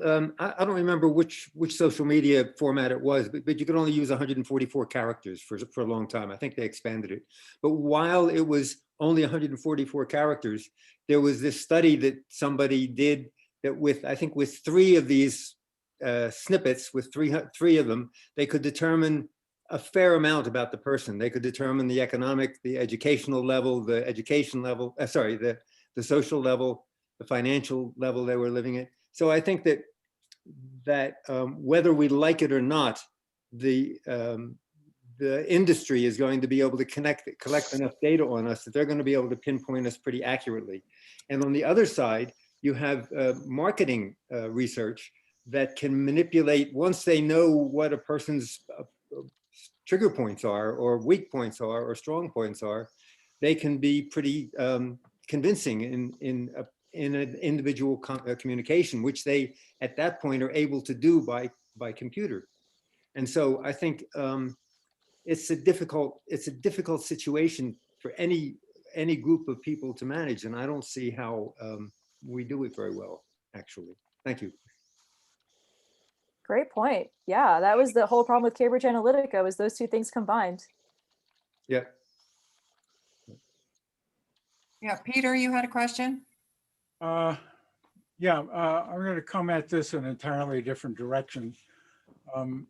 My background is a medical researcher. And the first thing I'm going to comment is that there is so much money behind the commercial component. No one, including the American public, will ever change this because of the financial resources that are going to go into changing our government, essentially. So I'm a negative thinker, and unfortunately, I don't see this changing at all. But the second component is concerns research for the benefit of us, of climate change, of mankind, etc. Here's an article published in Nature that in which a researcher is bothered about the EU's regulations and the ability of researchers to transfer data between each other, it has become totally impossible. I will tell you also as a public health researcher that when ethics came in about 20, 25 years ago, it became virtually impossible to do research because the ethicists required you to get a consent form on each individual. I will also tell you that if you are told that you cannot collect certain points of an individual in your data set, name, address, make them 10. There are researchers out there who, even without that data, can identify that individual by using the rest of the stuff collected. So this is an extremely complex, very difficult area. But in order to make headway on anything from that requires group data sets and in the human, you need to have some form of trust. And without that, you have no ability to make any headway forward. Anyway. Yeah. Oh yeah, those are some interesting points. I totally relate to you because I also do research with human subjects and I have to get permission from my institutional review board. And a lot of my research is around, like I said, teenagers and young people who are considered a vulnerable population because they're under 18. So I had to get during Corona consent from the kids and from their parents electronically. But we did it. And I think it is important to abide by ethics, even if it's, inconvenient. And I know that you'd agree with that, definitely. Like it's important that we don't want another what was it? The Talladega syphilis experiment. We don't want any more of that happening. Okay, but here's an example. Yeah. There was a diabetic researcher at the University of Florida who had collected thousands of blood samples on diabetic patients, and he wanted to evaluate the genetics and wanted to further understand the basic processes behind type 1 diabetes. He could not fathom obtaining a new consent form on every single project he had under his interest. It became virtually impossible, and he eventually left because he couldn't do any research. So there are two sides of this coin, and trust is a must in any society. And we've gotten to the point where the young are extremely trusting, and as evidenced by the internet, and the old are not. Anyway. Yeah, like I said, I definitely hear you. It can be really difficult, especially when you already have a lot of data sets. And then on the other point, which was you don't see anything changing at all. It depends on the day for me. I will say that I don't really expect to dismantle the CIA in the next 5 years or anything. But I do feel that if the US reached a crisis point, a genuine crisis point, because clearly global warming is not enough of a crisis to stop this train from rolling.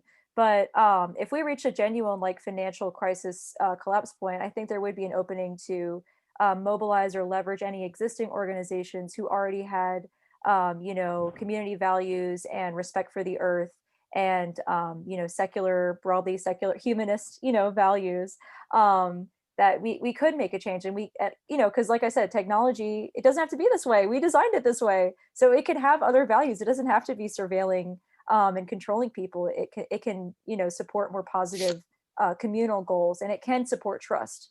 And I think right now we have a corporately dominated system that maybe it's policing researchers who are trying to benefit people, as opposed to Facebook or Google, who is trying to make a profit off of our personal experiences. So I think I agree with you. There's a lot of difficulty, and I go back and forth between the optimism and pessimism, on it. I organize with my union. That's what helps keep me going. Let me take this moment just to ask anybody else that maybe has not asked a question yet give you just a minute, Tom? I think Bob raised his hand first. Well, yeah, Bob has asked a few questions. This is just the time for anybody that has not asked a question. And then, yes, Okay. Bob, you can be next. Okay. As far as like, analyzing people's spending habits and marketing, products and all that, I mean, I find that a little uncomfortable, but not hugely. I mean, I don't really care that much, but they know what I buy, or in that sense.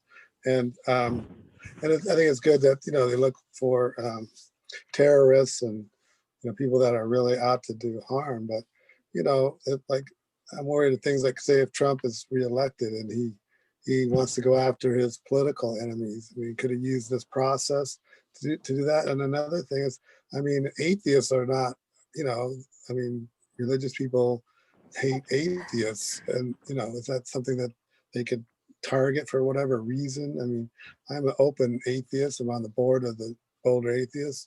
I don't hide it one bit. Or other religions that people disagree with, that kind of thing. I worry. That's what I worry about. Absolutely. I know, Tom, that's a great worry. I share that as well. And I think that's exactly the worry here, is that the precedent that it sets, and like the data sets that are being built. If we have someone who, maybe Trump, maybe someone else down the line, who decides that they're going to, round up people. Well, we have a system where you can just search traits about people, and it makes that process a lot easier. I mean, it really makes any kind of oppression very efficient, any kind of like fascist, rounding up of people that might happen. And I think that a lot of concerns around this were exemplified by that show, that The Handmaid's Tale, that everyone was watching a couple years ago. I think that really channeled a lot of people's fears around this exact thing. So you're not alone there. And I agree that some of the surveillance is okay. I'm not opposed to it inherently.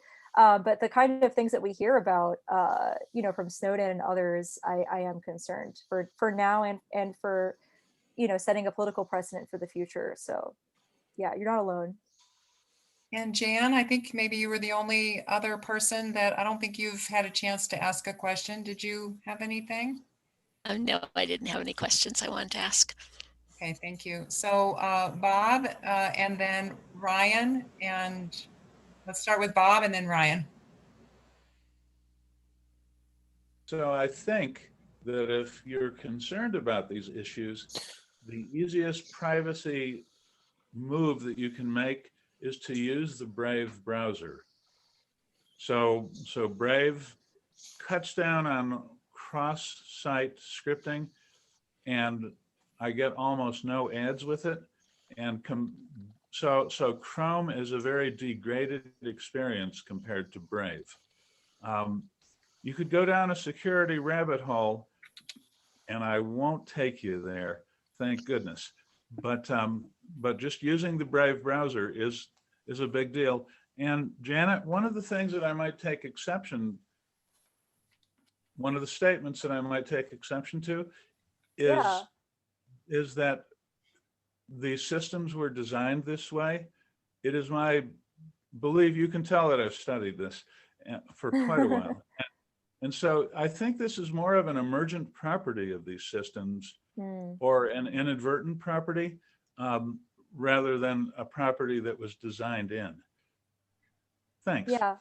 Oh, let me Can I just ask, sorry, when you talk about the Brave browser, how does that compare to Tor, T-O-R?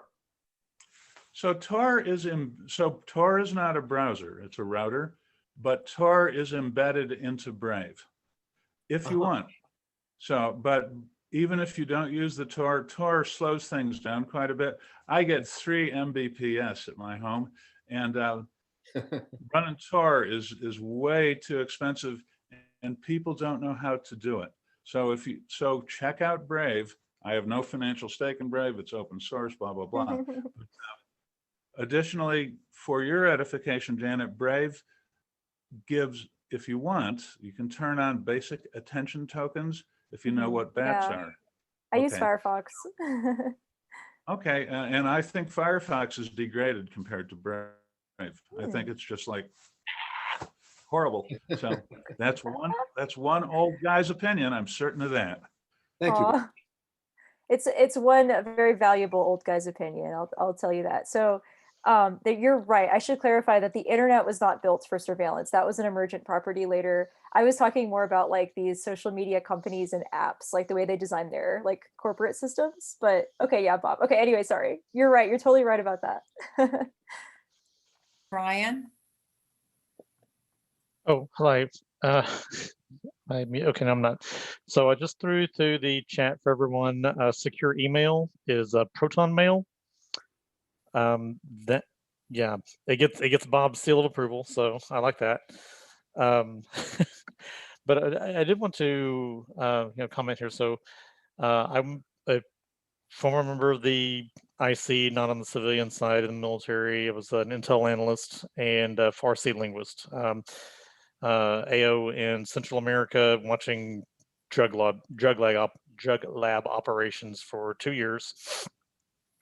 And then sitting in the back of a comm van over in several East African nations, basically wearing these things, but designed by the military to cause maximum discomfort.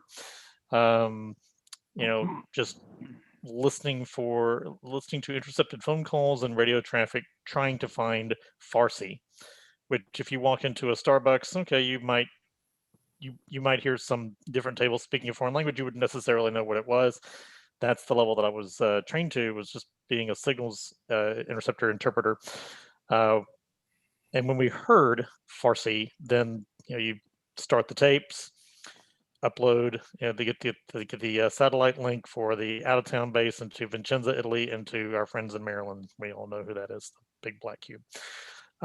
So I guess the question would be the boundaries then between the usefulness of surveillance versus the risks and the dangers of that. The specific example that I have from when I was working over in East Africa is we continually heard this one particular phrase, box of pencils. Box of pencils, and of course I'm a 22-year-old corporal at this time. I mean, what the hell are they talking about? Box of pencils. Well, it turns out the box of pencils is code for hijacked shipment of Stinger surface-to-air missiles. That they took the warhead off, put it onto a boat, and ran it into the side of the USS Cole back in October of 2000, almost a year before the September 9/11 attacks.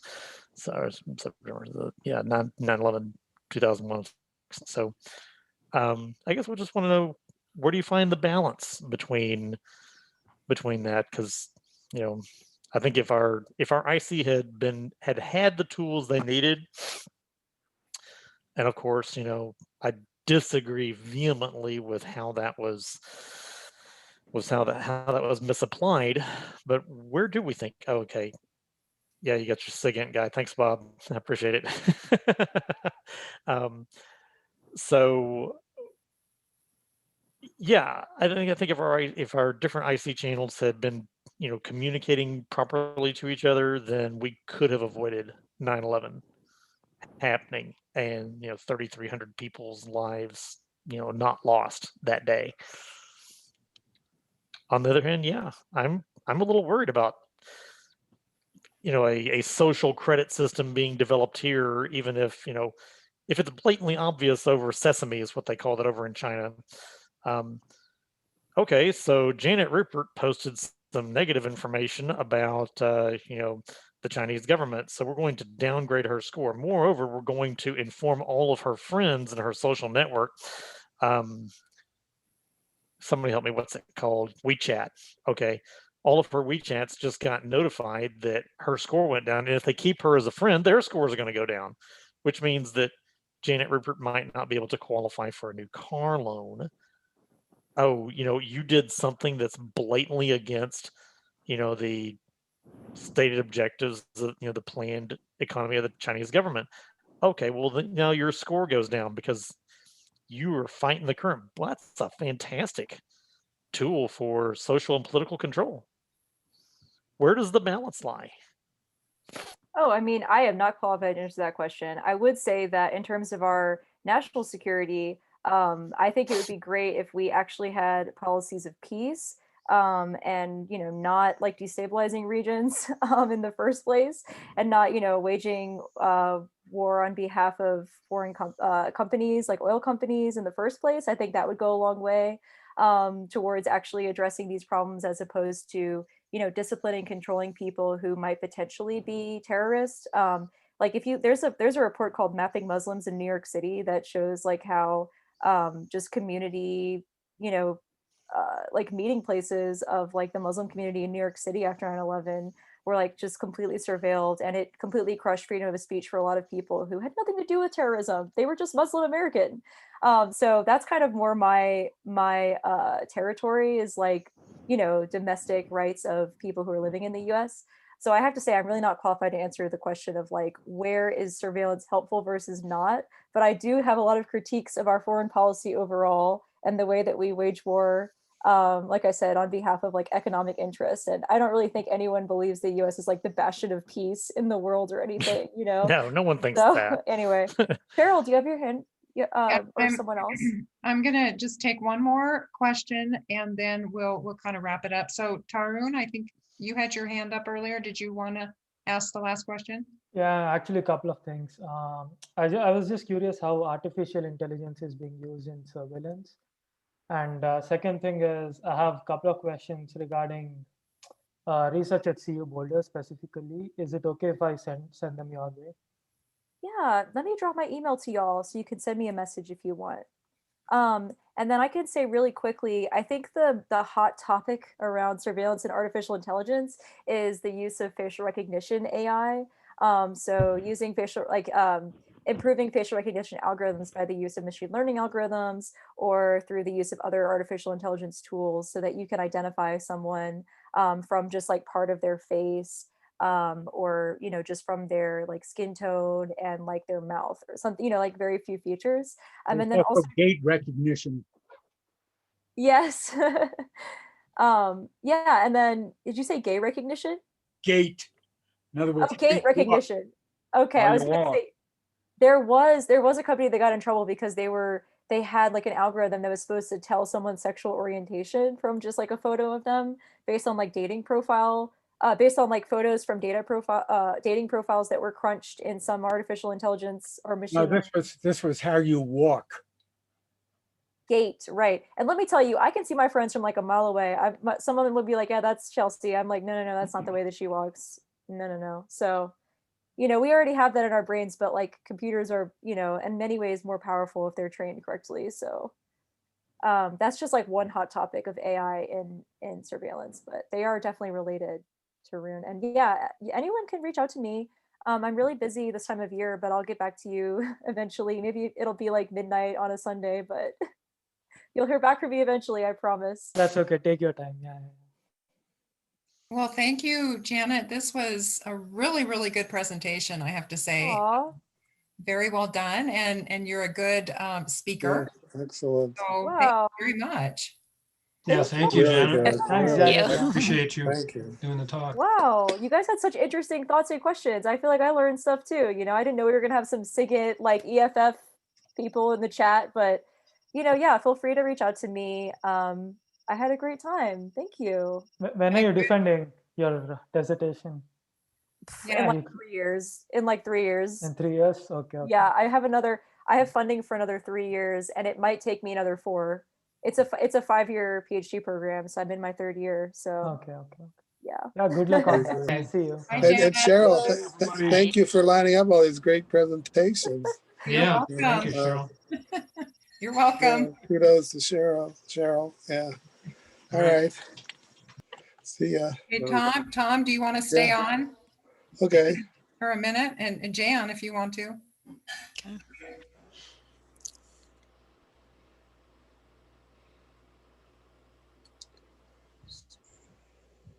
If you're talking trivia, I'll stick on a minute too. Sure. Okay, Chuck. Sure. Yeah. Okay. Did you have a few thoughts? What did you have on your mind, Cheryl?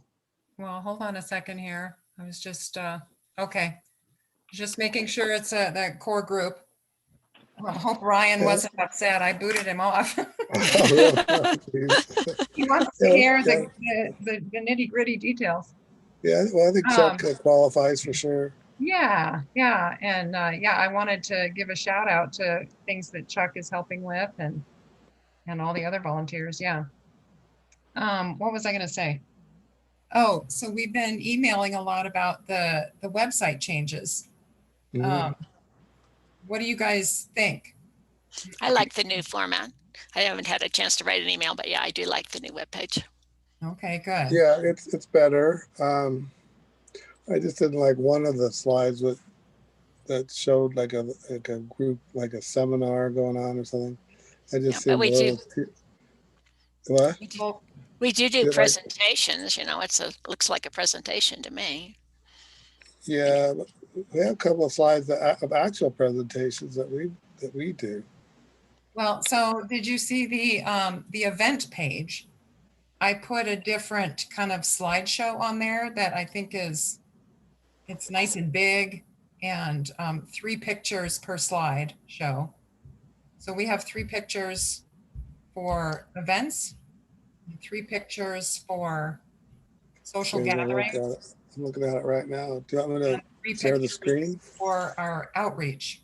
So that's Okay, where we can really show off our personal real pictures. I have it up on my screen right now. Do you want me to share it? Well, Okay, I think we've seen it. I mean, Jan, have you seen it? Mm-hmm. The event You're page? talking Yeah. about Yes. the Boulder Atheist home pages. Yeah. Have you seen our website, Chuck? I have seen it, but I haven't dwelled upon it. I'll do that again sometime. Well, feel free Well, to Yeah. look at it on your own Sure. time. Give us feedback of what you think about it. Okay. I guess I have it right here. I can show it real quick. Well, that's okay. I don't want to waste I'll time. do it on my leisure. Just Okay. yeah, look at it, Tom, and give your Sure. feedback. Frank sent some feedback. The pictures are loading better on the event page, because I did notice before I made any changes to the event page, whatever slideshow I had on there, it just sat there and was trying to load and never loaded for me. And I thought, well, what's up with my internet? So I think that's what was frustrating Frank.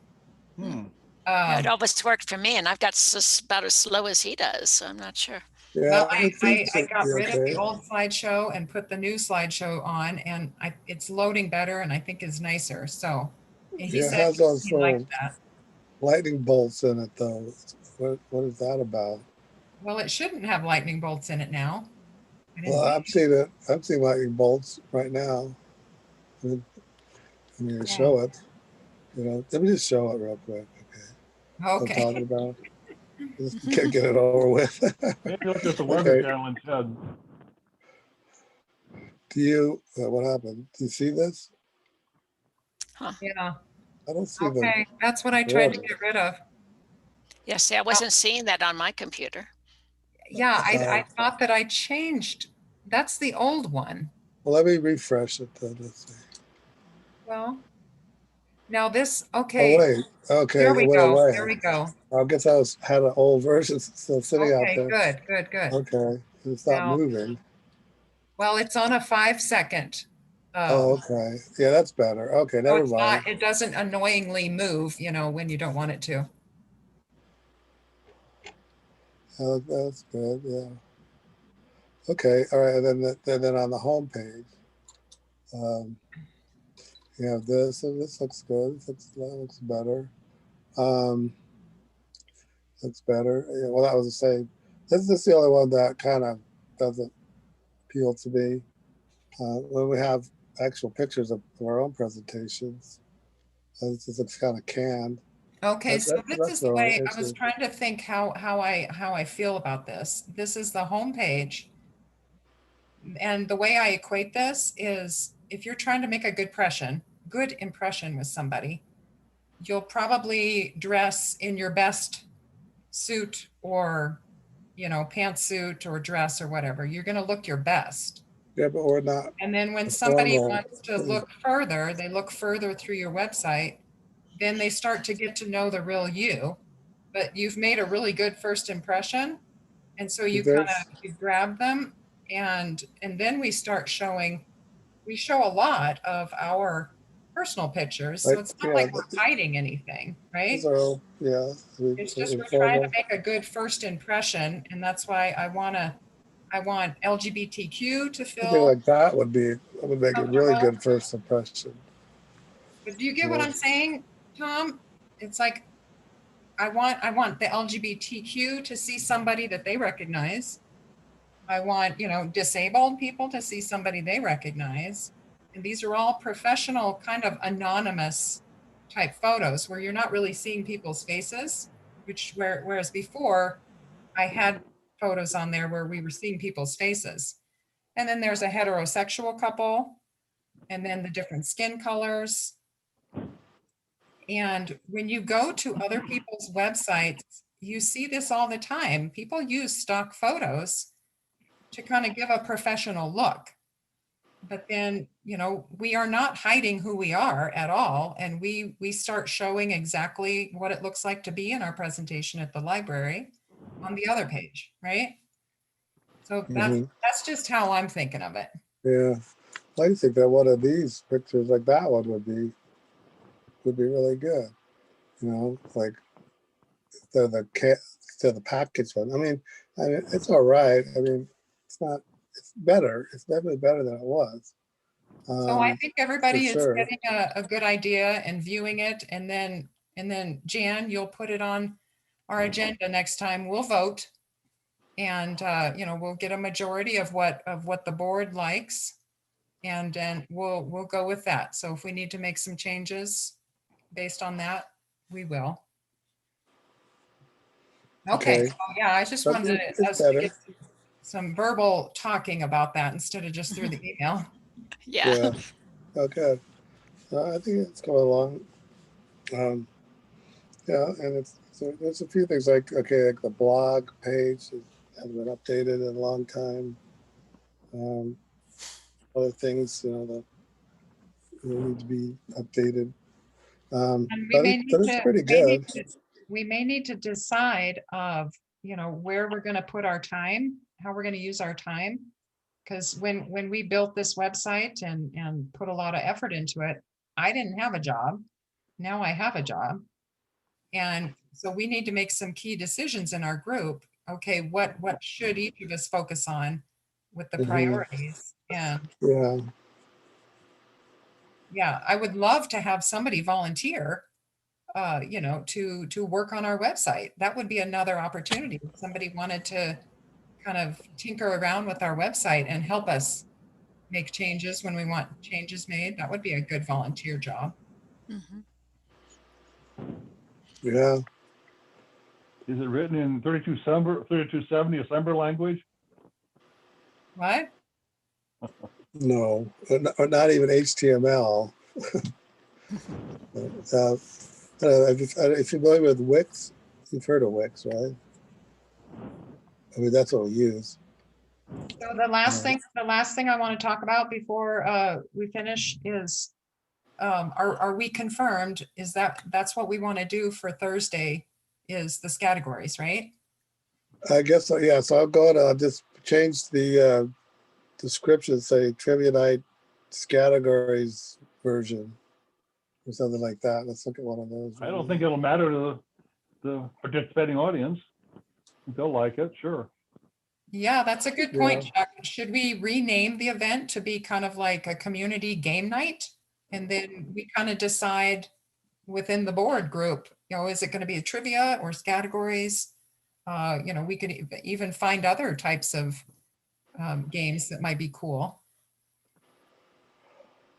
Yeah, at the moment, what we decided was that we'd go with trivia as the standard and the categories a backup, but we don't have enough people, or if we're not able to get it together that night, which is sort of the case for this coming Thursday.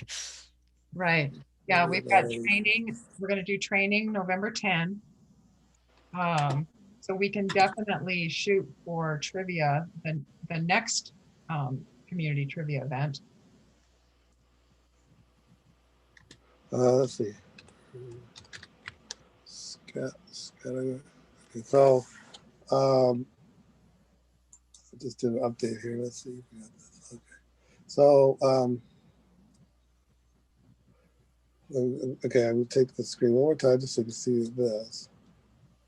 I think I'm going to let you go. My stomach's going to growl and you'll be able to hear what I'm saying here.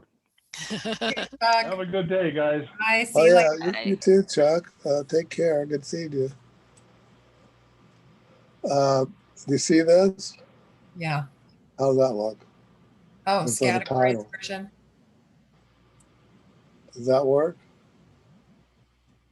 Well, I guess categories is kind of like a trivia, right? Is it? Well, I guess it's related. I guess it kind of is. Yeah, it is a sort of. You have to come up with the names, and the more you know, the better. From the way Right, Tom right. described us how it plays. Is that how So you I spell decided the deeper categories? categories. I don't know. Let's see. I don't know how to spell it. I don't either. I spelled it with 2 on the minutes because I didn't know how it was spelled. 2 T's. So let's go down here. Come on. We're still recording, it looked like. Oh shoot. We shouldn't be recording our meeting. Oh, can you turn that off? Yeah, I'll stop sharing.